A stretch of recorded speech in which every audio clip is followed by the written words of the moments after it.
I'm Sarah, and you may remember me from the Big Serve 2022. It already feels like ages ago, but I wanted to pop by to say thank you for what an impact you've made in your contributions to the Big Serve 2022. For those of you who don't know what the Big Serve is, the mission is quite simple: to love our neighbors in Jesus' name through a wide variety of service opportunities in the KW region. This past spring, we got to do just that as we partnered with over 20 organizations through over 35 service projects to meet needs in our community. We got to invest tens of thousands of your generous dollars into serving local partnerships where they need it most. And nearly 400 of our very own Creeksiders invested time and resources into making this happen. We got to invest time in projects like building over 100 garden planter boxes for the Sunnydale and Centerville Chicopee communities, and preparing a garden for Sunnydale's summer programs. We want to give an extra special thank you to Mike Verhage and Bert Plush for constructing all of those boxes. We also got to construct a wooden enclosure for supportive housing of Waterloo Region's outdoor space. Thank you to Roy Davey for taking the lead on this project. We supported the 519 Community Collective through baking, food preparation, gardening, and more. A big shout out to our Big Serve team member, Lisa Braun, for coordinating these many service projects. And throwing a free carnival for over 1,400 members of the Centerville Chicopee community. Thank you to Tim Hijack and Dave Roth for taking the lead on this spectacular event. The investments we made into our community continue to stretch far beyond that 1 week. For example, this wonderful group continues to meet every week to weave sleeping mats for Ray of Hope. Lastly, not only was the Big Serve impactful to our community, but it impacted our volunteers as well. Have a listen to these testimonies from the Big Serve. One is from a Big Serve team member, Mark. I'm Mark Bates, and I was part of the Big Serve this past year, and we had a wonderful event called Relay for Life that several Creekside folks came as volunteers. So what was really cool for me is I'm learning about their lives. We had a lot of close connections, and also lots of positive teamwork, which was just fantastic. But another surprising thing happened at this event was I met another volunteer, not from Creekside, who actually pushed me pretty hard on my own faith journey. What's interesting to me is when you participate in these kind of volunteer events, you discover pretty quickly that helping others helps you. So I was delighted that, that was a big learning for me. And in fact, the Bible does talk about the fact when you refresh others, you refresh yourself. So that was my big message. And I hope you all participate again sometime. And the other was submitted anonymously by one of our volunteers and is read by Anita, another Big Serve team member. Hello Creekside. So I really love this testimony from one of our volunteers on the Big Serve this year. Let me read it to you. So the Big Serve reminded me that God is our provider. I signed up as a volunteer to give baked goods to 519 community. I had no clue on how I was going to do it. I wanted to give big, but I had limited resources to enable me to give as much as I wanted. The week of the Big Serve, I went to work and something unusual happened. My company had ordered excess baked goods for an event and asked me to take as much as I wanted because they didn't want it to get wasted. I never told them I needed baked goods for a donation, but God just supernaturally provided a net-breaking miracle of abundant baked goods. I took as much as my car could contain, and I give God praise for showing up when I trusted Him. Thank you. Wow, God has surely been at work, and we want to give Him thanks and give thanks to you as well, Creekside. We look forward to all the ways that the Big Serve will continue to bless our community in the years to come, all to the glory of God, and to make the love of Christ tangibly known to our neighbors. Thank you for dreaming big, giving big, and serving big with us, Creekside, and we hope to see you next year.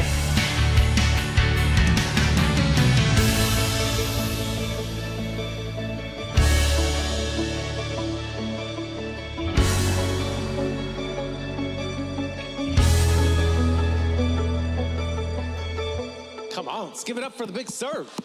Yeah, that's awesome. Well done, everybody. Well done, Sarah, in that video and coordinating all that. That's so great. My name's Pete. I'm one of the pastors here, and you're joining us for Super Kickoff Sunday. It's kickoff. For those of you who know what today is, football's starting. And it's super for those of you who care less about football. So we were like, we want to hit everybody. Super kickoff Sunday. It is not return to church Sunday because we were away all summer. I heard someone say that. They're like, we do this thing where we're like, hey, we know you were gone all summer, but please come back. That's not what it is. It's we were here all summer, but there were certain programs that don't happen in the summer, and now we're kicking all of them off, okay? It is not return to church Sunday. So next year, if you were away, you just be here in the summer, okay? Do you remember the first time, hello to Kitchener. I forgot you last week. I almost forgot you again. You're in my heart. But sometimes I get so excited about where we're going that I forget. Hello to Kitchener and to everybody watching online. Do you remember the first time that you experienced Creekside? Do you remember the first time that you came here? For me, it was in October of 2019. We came as a family incognito. We were checking this place out. We were in the hiring process, you know, the long process that churches take to discern when they're gonna hire a pastor or really anybody. And so we're in that process, we're like, let's just go. Let's just go and like not be known by anybody. And so we came in, like, it felt like in disguise. And I got to see what you people are really like. And it was pretty great. I remember the first person that we met, Marina, in the kids' wing. And she welcomed us, and there was just this hospitality about her. She walked with us, and she didn't know that like, oh, this is the potential one of the new lead pastors. Like, oh, I better like surf it. She didn't know that, but she treated me like I was one of the most important people there, and like our kids were some of the most important people here. And we got this amazing welcome from the people in the parking lot. They're like, wow, there's people like waving us to park, and like we come in and there's coffee. I mean, if you know me, you give me coffee, we're friends for life. Coffee, sit down, and the worship experience, and I was just flowed so well. I was left with this impression like, yeah, I think I want to work there. I think I want to be a part of what's going on there. And 2.5 years in now, I can say that what was my first impression has continued on, and I love Creekside now. Like I used to I wanted to love Creekside, like I wanted to be a part of it, but I've been here now and I love Creekside. I love the mission, I love the vision, I love the strategy, I love all those documents that you'll never read. I love all of that stuff. I love the staff. I love all the programs that we have here. I love what Sunday morning feels like. I love the diversity that we have. I love that I can look out right now and see people who are nothing like me, and yet we are all part of the same family. We all worship King Jesus together. And I love the effect. Yeah, this is gonna be one of those Sundays where you can get it up. I love the effect that we have on the community. Like when I'm out in the community and I tell people where I work or where I go to church, like 100% of the time, people are like, oh, I've heard of that church. Oh, I know what that church is all about. Even if they know nothing about church. I met a guy just yesterday, I did a wedding yesterday. He doesn't go to church, he doesn't know anything, but I'm like, Creekside, he's like, oh, I've heard of that church. I love that. I love that people come here and after being here a while, they say things like, I feel like I found my home. I love that I meet older people who have been to church their whole lives, and they come here and they say things like, I didn't know it could be like this. I didn't know it could be like this. I love that I meet younger people who were raised in the church and they say things like, you know, people ask me, when did I meet Jesus? And I don't even know because I've just known him my whole life, which I think is the most beautiful testimony. To say, like, you know, there's the testimonies of my life was messed up and then I met Jesus. That's beautiful, but it's so beautiful to hear Jesus has just walked with me my whole life. There was never a time that I didn't know him. It's beautiful. I love when I get emails from people that are like, I feel like God is meeting me here. Like when I'm in this room and we're all together, I feel like he's speaking to me. And sometimes I can't control myself and I just cry. I love to hear these stories. Do you love this place? Do you remember the first time that you experienced this place? How did this place get built? How does this happen? How does a place like this exist? I think very simply, it exists when people decide to model the posture of our King, Jesus. Jesus came and unexpectedly, as a king, said, I didn't come to be served, I came to serve. He says it this way in Mark chapter 10, for even the Son of Man, this is Jesus speaking of himself, did not come to be served, but to serve, and to give his life as a ransom for many. Jesus could have come and said, I'm here for you to serve me.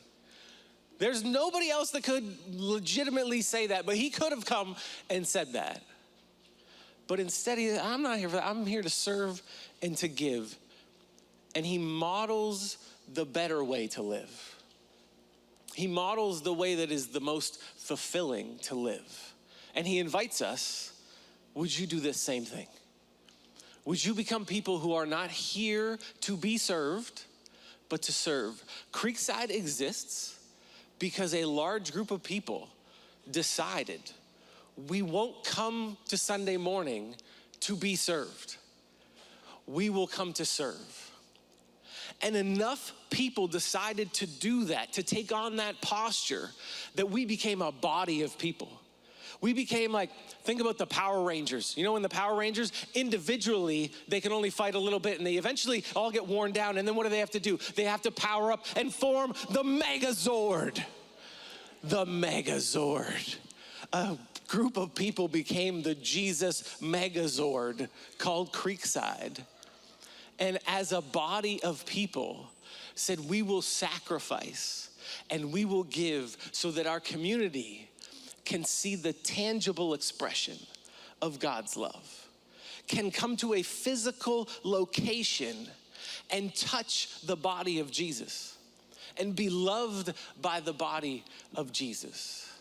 That's how this place exists. And if you're new, if you're checking us out online, you've maybe never even been here before, that's how it works. People come and we serve you.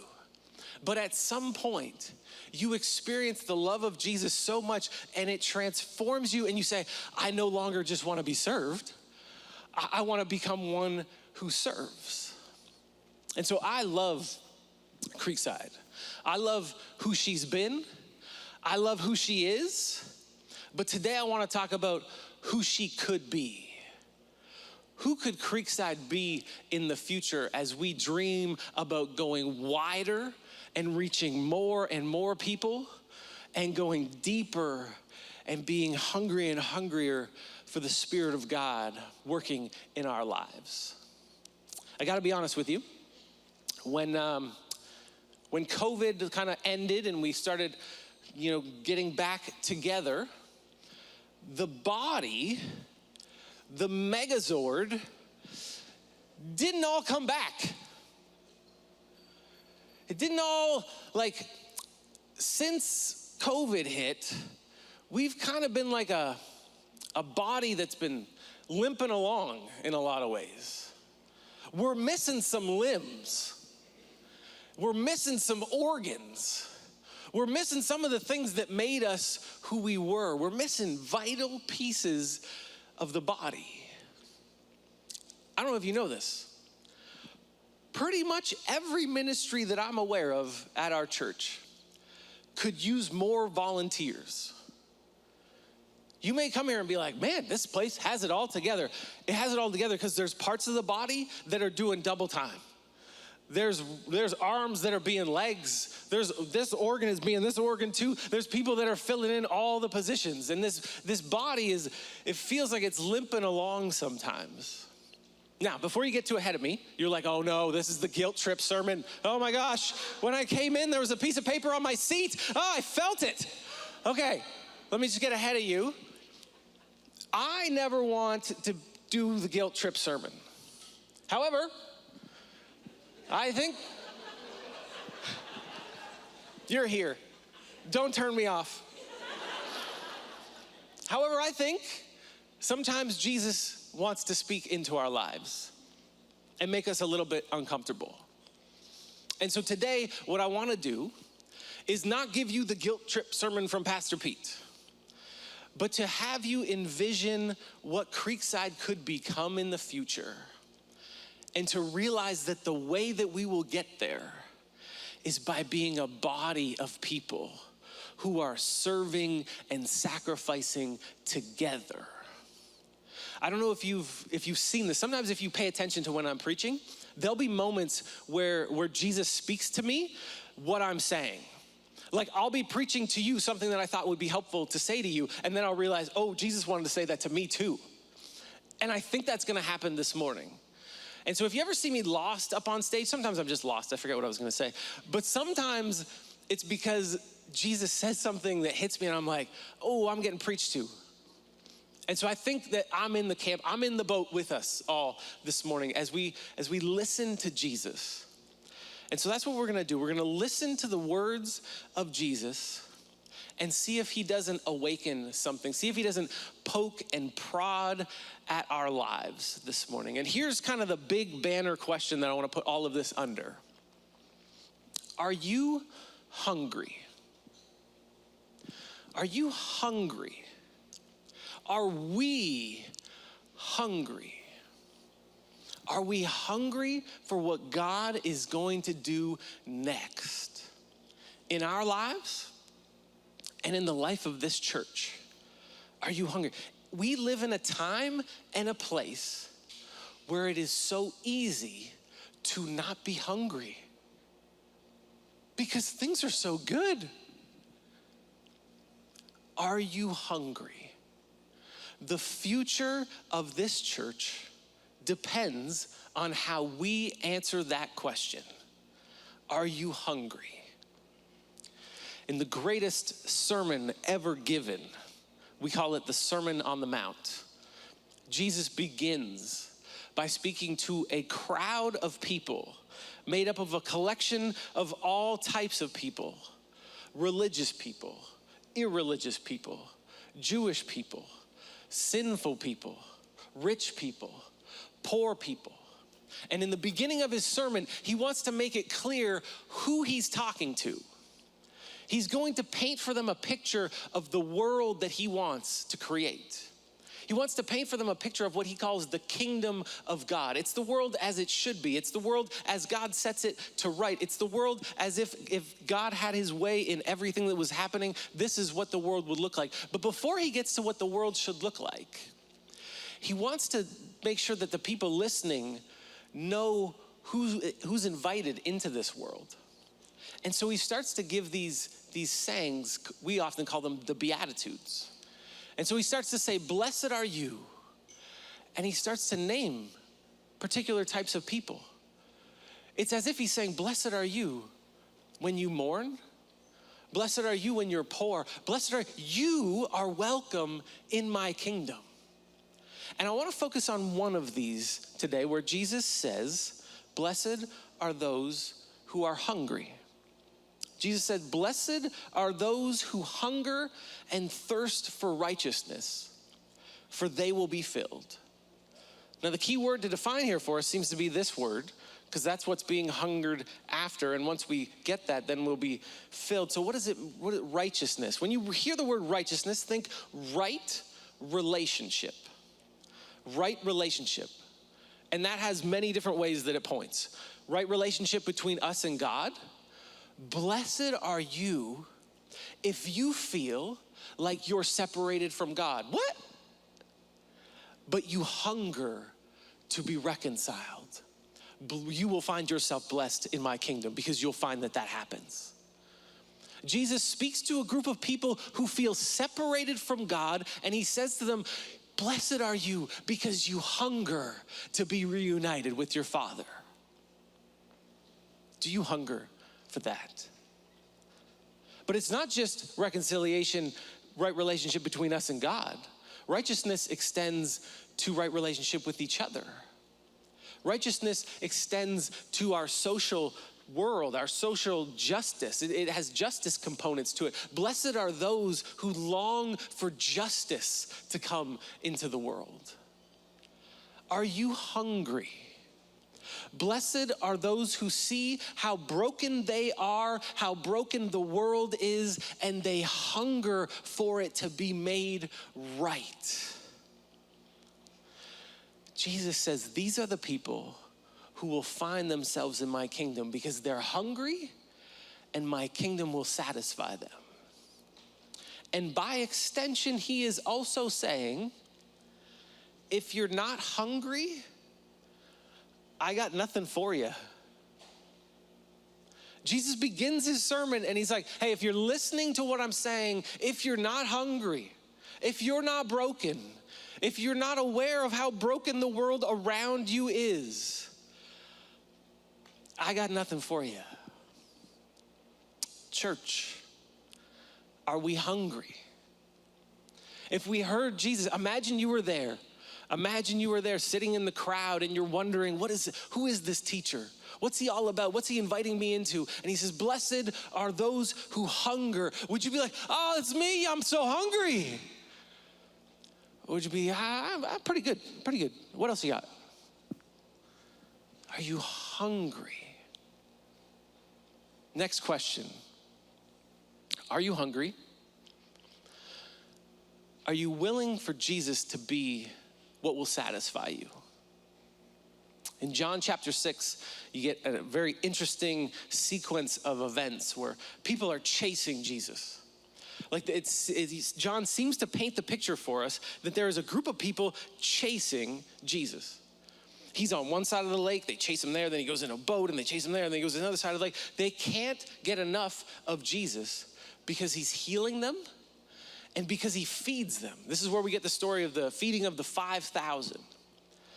But as the story goes on, he realizes, I need to push these people deeper. He realizes you're chasing me for more miracles. You're chasing me because you're literally hungry. And along this sequence, Jesus says these words to them.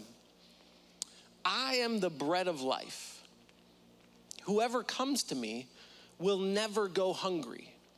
And whoever believes in me will never be thirsty. Jesus speaks to hungry people and he says to them, I see how physically hungry you are. I see how you're hungry for more miracles. Now let me bring you deeper and let you know that what you're really hungry for is me. Whoever comes to me will never go hungry. Jesus is like, I'm the thing that you're actually hungry for. I am the person who you're actually hungry for. And what's interesting, I invite you to go home and read this chapter. After Jesus says this, slowly the people lose their appetite. They were chasing Jesus. They couldn't get enough of him. And when he says, actually what you need is me, they slowly lose their appetite. And eventually, this is where we get the saying where Jesus realizes everybody leaves him and he looks at his disciples. He's like, are you guys gonna leave too? Have you also lost your appetite? Are you hungry? Is Jesus the thing, the person who you're looking for? It's one thing to say, I'm hungry, but to have slowly given up on Jesus being the answer, on more time with him being the answer, on more time spent in prayer and worship of him being the answer, the thing that will fulfill you so that you are never hungry or thirsty again. The psalmist has beautiful words that I think paint this picture of what this feels like for us. In Psalm 42, the psalmist writes, as the deer pants for streams of water, so my soul pants for you, my God. My soul thirsts for God, for the living God. When can I go and meet with God? Could you say this honestly of yourself? Could I say this of myself? My soul thirsts for God. I can't get enough. I can't get enough of being here, of being in his presence, of calling out to him, of just soaking in his love for me. Are you hungry and thirsty for it? Your future and the future of this church depends on how you answer that question. Can you read these words and mean them? Are you hungry? Are you hungry to see the kingdom come in more and more of its fullness? Are you hungry to see this church go wider and deeper? Maybe you're realizing, I don't know if I'm as hungry as I thought. I didn't know. I thought we were doing bouncy castles today, Pete. I didn't know it was gonna be so heavy. I know. Juxtaposition. It's a big English word. I'm an English major. Are you hungry? Maybe you're thinking, what happened? I was hungry. There was a time when I was so hungry, and now I'm realizing I'm not so hungry anymore. I think Jesus gives us some things to think about when we realize that we're not hungry anymore. And I think he actually tells us how this can happen to us. I think he tells us this in many different ways. I want to point to you one specific thing that I think happens to us for our particular moment and culture that we're in. Jesus tells a story. Many of you will be familiar with it. It's a parable. It's a parable about 4 different types of soil. He says there's a farmer, and the farmer goes out spreading his seed, and the seed is the word of the kingdom. It's the good news of the kingdom. Matthew tells us this, that the seed represents the message of the kingdom. And so the farmer goes and he's spreading this good news of the kingdom, and it falls on 4 different types of soil. The first one, it falls on the path, and the birds come and they scoop it up right away. The second type of soil, it falls in the rocks, and it starts to grow, but it can't grow deep enough in its roots, and so the sun scorches it. The third type of soil, it falls amidst the thorns, and so it starts to grow, and it's looking like it's gonna produce some fruit, but it never does produce fruit because the thorns choke it out. And then there's this other type of soil, it's the good soil. And when the seed falls on that good soil, it grows and it reaps 30, 60, 100 times. It produces fruit. This is one of the only parables that when Jesus tells it, his disciples are confused, and so Jesus explains it. He doesn't usually do this. It's left for us 2,000 years later to try to parse out what he means. But in this parable, Jesus wants to make sure that we know what he's talking about. And so he says that seed that fell on the path and got snatched away, that's the accuser. That's the enemy. The enemy can sometimes come, and before it has any chance to grow, it just gets snatched away. The seed that falls in the rocks, and it starts to grow, but it can't grow deep enough. That's people that hear the message of the kingdom, and they start to grow, but eventually the troubles and the persecutions of this world kill it. And then there's this third type, and this is the type that I think speaks to us today in this moment. The seed that falls into the thorny places, into the weeds. Jesus says this represents people who, actually I have it here. Still others, like seed sown among thorns, hear the word. This is Jesus explaining what happens, what this means when you fall among the thorns. But the worries of this life, the deceitfulness of wealth, and the desires for other things come in and choke the word, making it unfruitful. Jesus, I was so hungry. I started off so hungry, and now it seems like something happened to me. I don't know what happened. Jesus is like, is this what happened to you? No. Good. No. But it does happen. It's happened to me. It can happen to you. The worries of, there's so many things to worry about, Jesus. The deceitfulness of wealth. If I just had enough money, I wouldn't have to worry about these things. Let me make sure I'm always thinking about my money. This deceitfulness of wealth. I love this category. The desires for other things. I used to love you and your church, and I wanted to be a part of it. What happened to me? Desires for other things. competition. Man, I look at this and I realize these are words for us to think about personally, but I think you can also apply them to the church. I think, what will be the story of Creekside? Well, we had a really good 33 years. Really great start. A really great first phase, 33 years. It was all, you should have been there. I mean, until COVID hit, this church was amazing. Then what happened?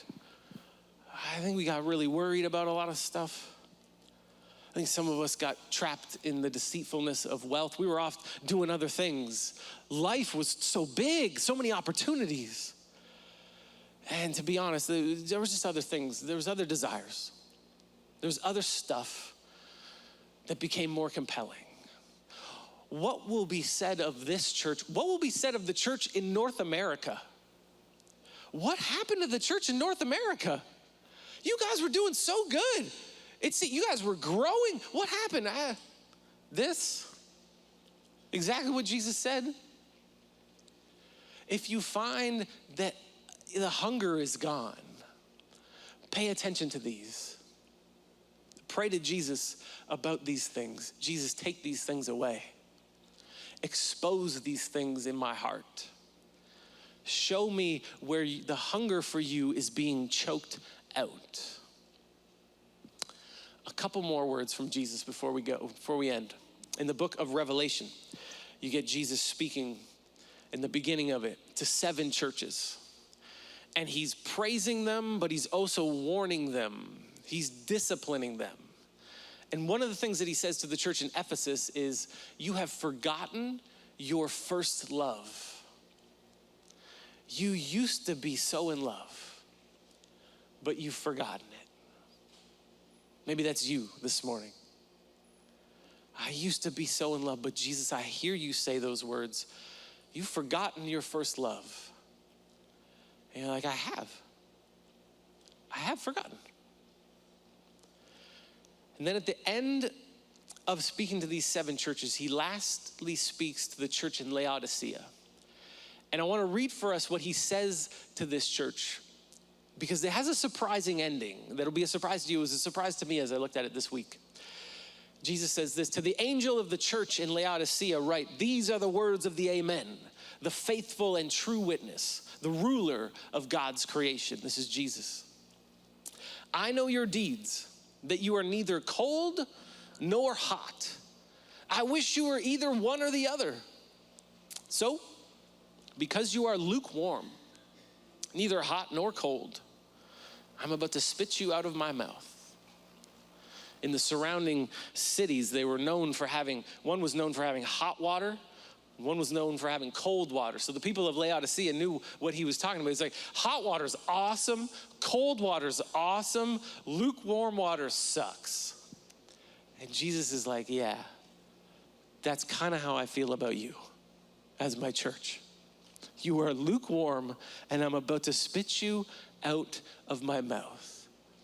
Heavy words to hear from Jesus. But Jesus never speaks heavy words like this without the invitation to return. And that's what he does. You say, I am rich, I have acquired wealth and do not need a thing, but you do not realize that you are wretched, pitiful, poor, blind, and naked. I counsel you to buy from me gold refined in the fire, so you can become rich, and white clothes to wear, so you can cover your shameful nakedness, and salve to put on your eyes, so you can see. You've been blinded. You need to ask me to help you to be able to see again. Those whom I love, I rebuke and discipline, so be earnest and repent. Jesus, why do you make me feel like this? I came here, I thought it was gonna be great. Why do I feel like this right now? I say this to you because I love you. Jesus loves us. And so he pokes at us and says, you're hungry for the wrong things. You're not hungry for me anymore. I love you, and so I rebuke and I discipline you. And then he says this, and I always thought this passage was connected to something else. Here I am. I stand at the door and knock. If anyone hears my voice and opens the door, I will come in and eat with that person and they with me. I always thought this was talking to people that didn't know Jesus. Hey, you don't know Jesus. He's knocking at the door of your heart. He is. He loves you. He's talking to you too. But in this context, he's talking to the church. Jesus is talking about, I stand on the outside of my church that has become lukewarm, and I'm knocking on the door of my church, wondering if they're hungry enough to invite me in. Maybe you already heard this before. I thought this was about non-Christians. He's talking to the church. He stands on the door and knocks. Maybe you feel that this morning. I feel it as I say it. This is not guilt trip from Pete. This is listening to the words of Jesus. Man, Jesus, I want to let you in. And I want to eat with you. And I never want to be hungry again because I'm feasting on your presence and your person. He's knocking. He wants to know, will we be the church that we could be? Will we be his ambassadors that we could be out in the community? Will we commit to that?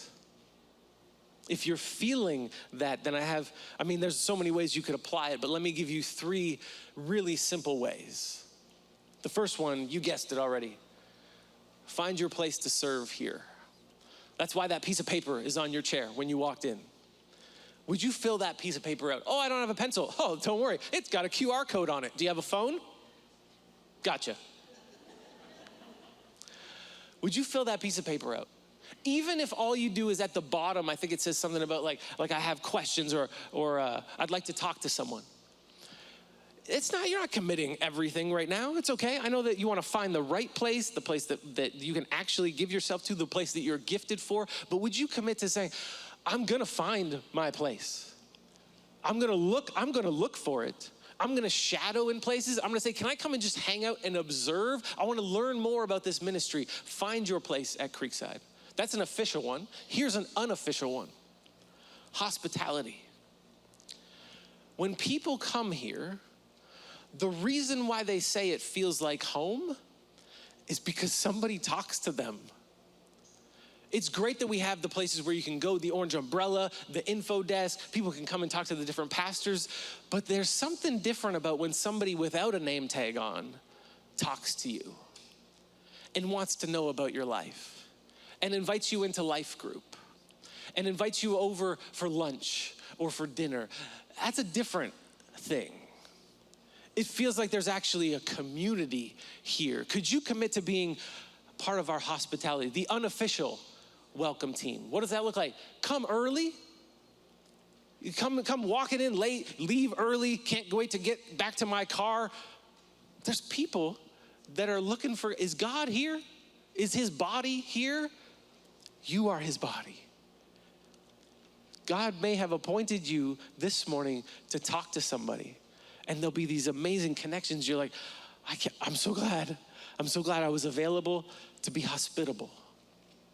And then number 3, next week we're doing Creekside at the movies. Would you invite someone to Creekside at the movies? What is Creekside at the movies? Well, we've been trying to tell you in different ways. It's a sermon blended in with a movie.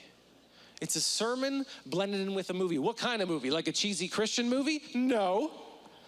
We had to blur stuff and bleep stuff. No, not that either. It's not rated R or anything. But it's a sermon blended in with the movie, and it is the time of year where we specifically want you to invite your friends because it's gonna make so much sense to them. I wrote, and I know Ken wrote his Creekside at the movies, the different ones that we're doing. We wrote them for your friends. If you come alone without a friend, you might feel like, oh, that was kind of introductory. Yes, it's introductory because it's for your friends. Would you invite somebody to Creekside at the movies? All right, to end this morning, we're gonna sing a song. So would you stand with me? The song that we're gonna sing is called Your Love Awakens Me. Not your guilt. Your guilt doesn't awaken me. I am not being awakened by guilt and shame this morning. What does Jesus say in Revelation? I rebuke you because I love you. We're gonna be awoken by his love and declare that we have been awoken by his love. The song talks about when we first experienced his love. Do you remember the first time you experienced the love of Jesus? And it was like you went from dead to alive. It was like you went from being asleep to awake. When that happens, oh man, you can't help but to respond. You can't help but to desire for everybody that you know to experience the same thing. His love awakens us. So this morning, church, may we hear the voice of Jesus saying to us, wake up, wake up, wake up. You're being fooled by the deceitfulness of wealth. You're being caught up in screens. You're living your whole life in front of screens. You're living your whole life for vacation and luxury. You're living your whole life for schedules. Your schedule is so full. You've scheduled me out of your life. Would you wake up? You've scheduled church. There's no room in your schedule for church or for Jesus. Jesus is speaking to us this morning. Wake up. Commit to me and my church and see what I can do. Jesus, we commit to you. Jesus, would you wake us up? Jesus, would you make us hungry for you? May your love awaken us this morning. Let's sing.